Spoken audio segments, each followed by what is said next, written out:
Kottayam style മീൻകറി ഉണ്ടാക്കി നോക്കാം. കോട്ടയം സ്റ്റൈൽ മീൻകറിക്ക് വളരെ കുറച്ച് സാധനങ്ങൾ മാത്രം മതി. ആദ്യം തന്നെ നമ്മൾ ചട്ടി ചൂടാക്കുക. ചട്ടി ചൂടാക്കുക നമുക്ക് ആവശ്യത്തിന് വേണ്ട വെളിച്ചെണ്ണ ഉപയോഗിക്കാം. ഇതിൽ വെളിച്ചെണ്ണ നന്നായിട്ട് പൊങ്ങി കിടക്കുന്നതാണ്. ഓക്കെ, സോ വെളിച്ചെണ്ണ ചൂടായതിന് ശേഷം അല്പം കടുകും അല്പം ഉലുവയും ഇടുക. ഓക്കെ, ഉലുവ നിങ്ങൾക്ക് പൊടിച്ച് ചേർക്കാനാണ് താല്പര്യമെന്നുണ്ടെങ്കിൽ അങ്ങനെ ആകാം, കുഴപ്പമില്ല. പക്ഷെ നമ്മൾ ലാസ്റ്റ് ഇത്തിരിയും കൂടെ പൊടിച്ചങ്ങോട്ട് ഇടുന്നുണ്ട്. അപ്പോൾ സ്വല്പം ഉലുവ ചേർത്താൽ മതി. ഓക്കെ, ഉലുവയും കടുകും എന്താ പറയുക, ഉലുവ ഒന്ന് മൂക്കണം, കടുകൊന്ന് പൊട്ടണം, ഇതിനുള്ള സമയം മാത്രം മതി. പിന്നെ ഞാൻ അല്പം വെളുത്തുള്ളിയും ഇഞ്ചിയും നന്നായിട്ട് കല്ലിൽ ഇടിച്ചിട്ടാണ് എടുത്തിരിക്കുന്നത്. നിങ്ങൾക്ക് അരിഞ്ഞിട്ടുണ്ടെങ്കിൽ അരിഞ്ഞായാലും ഇടാം, കുഴപ്പമില്ല.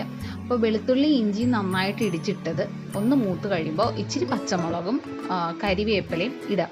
അതിൻ്റെ കൂടെ തന്നെ സവാള, ചെറിയ ഉള്ളി ഉണ്ടെങ്കിൽ അത്ര നല്ലത്, അത് ഇടുക. ഞാനിപ്പോൾ സവാളയാണ് യൂസ് ചെയ്യുന്നത്. സവാള യൂസ് ചെയ്ത് നമുക്ക് ഉണ്ടാക്കാം. ഓക്കെ, സവാള, ആവശ്യത്തിന് ഉപ്പ്. ഈ ഉപ്പിടുന്നത് എന്തിനാണെന്ന് വെച്ചാൽ പെട്ടെന്ന് തന്നെ സവാള നന്നായിട്ട് വഴണ്ട് കിട്ടാൻ വേണ്ടി ഉപ്പിടുന്നത്. സോ ആവശ്യത്തിന് ഉപ്പ് ഇട്ടിട്ട് നന്നായിട്ട് അങ്ങോട്ട് വഴറ്റുക. നന്നായിട്ട് വഴറ്റുകയെന്ന് വെച്ചാൽ ശരിക്കും അങ്ങോട്ട് വേണം. നിങ്ങൾ ചെറിയ ഉള്ളി ആവാന്നുണ്ടെങ്കിൽ അപ്പോൾ ചെറിയുള്ളി നന്നായിട്ട് വഴൻ്റെ ആ ഒരു ഗ്രേവി പോലെ ഒരു രീതിയിലാവും. സവാള ആകുമ്പോൾ അത്ര ഇതുണ്ടാവില്ല, എന്നാലും നമുക്ക് പറ്റാവുന്ന അത്രയാക്കാം. പിന്നെ ഞാനൊരു ഇത് ഇടുന്നതെന്ന് വെച്ച് കഴിഞ്ഞാൽ തക്കാളി ഇടാൻ ഉദ്ദേശിക്കുന്നുണ്ട്. നിങ്ങൾക്ക് നിർബന്ധമില്ല. ഓക്കെ, ചെറിയ ഉള്ളി ഉപയോഗിക്കുകയാണെന്നുണ്ടെങ്കിൽ ചെറുള്ളി മാത്രം ഉപയോഗിച്ചാൽ മതി. തക്കാളി വേണം എന്നില്ലാത്തവർക്ക് അത് ഉപയോഗിക്കണം എന്നില്ല, നിർബന്ധമൊന്നുമില്ല.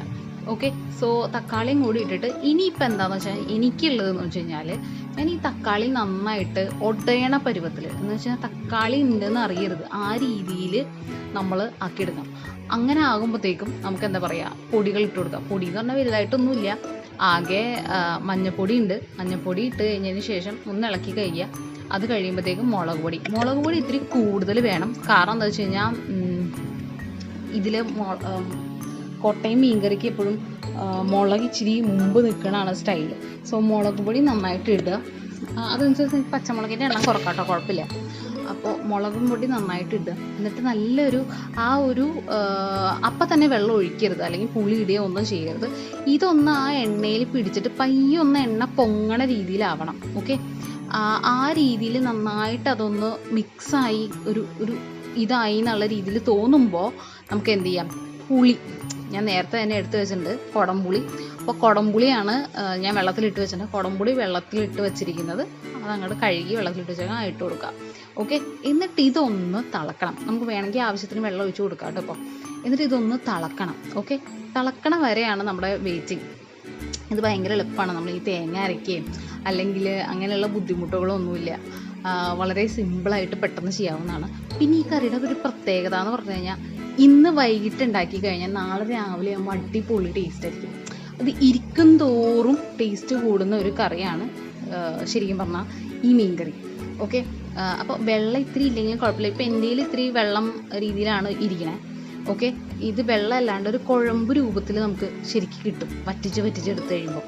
ഓക്കെ, കണ്ടോ, നന്നായിട്ട് തിള വന്നതിന് ശേഷം നമുക്ക് എന്താ പയ്യെ മീനുകൾ ഇട്ട് കൊടുക്കാം. കൊണ്ട് അതിൻ്റെ ഒന്ന് ഇതൊക്കെ വറ്റി ചെറിയ രീതിയിൽ വറ്റിയിട്ടുണ്ട്. അപ്പോൾ ഞാൻ അയിലയാണ് ഉപയോഗിക്കണേ. സോ ഏത് മീനും നമുക്കിതിൽ ഉണ്ടാക്കാൻ പറ്റും കേട്ടോ. അപ്പോൾ ഇട്ട് കൊടുക്കുക. എന്നിട്ട് ചെറുതായിട്ട് മറ്റേ ഞാൻ പറഞ്ഞല്ലേ ഉലുവ പൊടിച്ച് വെച്ചിട്ടുണ്ട്. അപ്പോൾ ഉലുവ ചെറുതായിട്ടൊന്നും അടിച്ചെടുക്കും, നിർബന്ധമൊന്നും ഇല്ല കേട്ടോ. കാരണം നമ്മൾ ആദ്യമേ ഉലുവ ഇട്ടുകൊണ്ട് ഇതുണ്ടാവും. ആവശ്യത്തിന് ഉപ്പ് അത് നോക്കിയിട്ട് അതും ഇതാക്കുക. കണ്ടോ, ശരിക്കും പറഞ്ഞു കഴിഞ്ഞാൽ ചാറ് കുറച്ചുള്ളതുകൊണ്ട് ഇത് പൊങ്ങി കിടക്കും.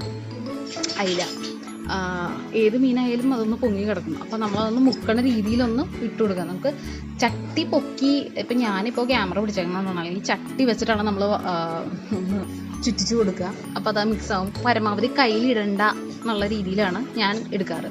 സോ ഇത്രയേ ഉള്ളൂ, വളരെ സിമ്പിളാണ്. നല്ല തിളവന്ന് നന്നായിട്ട് വറ്റി കഴിയുമ്പോൾ നമുക്ക് അടിപൊളി കോട്ടയം സ്റ്റൈൽ മീൻകറി റെഡി. സോ എല്ലാവരും ഇത് പരീക്ഷിച്ച് നോക്കുക.